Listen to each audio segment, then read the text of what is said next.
Pero, round 3 may gusto akong subukan.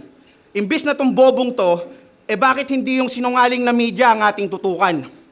September 21, wag nyo sanang kalimutan. Wala daw naganap na pamamaril. Yung media sa kasinungalingan ay sukdulan. Parang mister na bumembang ng kabit. Bakit? Pilit tinatago yung putukan.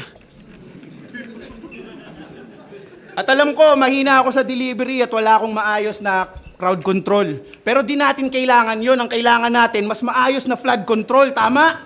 Yeah. Tama na nga yan. Balik tayo kay Tukmol.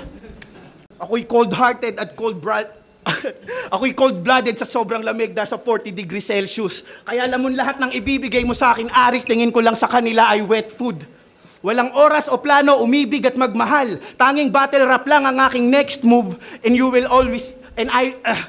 Walang oras para umibig at magmahal. Tanging battle rap lang ang aking next move. Kaya magkakaroon lang ako ng butterflies in my stomach kapag binigay mo sa akin si Send Luke. Kaya round 1 hanggang round 3, tuloy-tuloy lamang ang aking paglamon. Sa Makatang, puro lamang yabang at sadyang nagkamali ka ng hinamon. Siguradong talo kahit na walang hurado. At kung hindi ka sang-ayon, pwede tayong mag-rematch bilang batang rebelde at siya sa darating na ahon.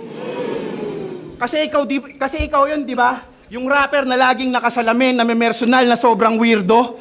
Tang inang legacy yan, binadibag ni Sinyo. Pero, binadibag ni Sinyo, ano ba?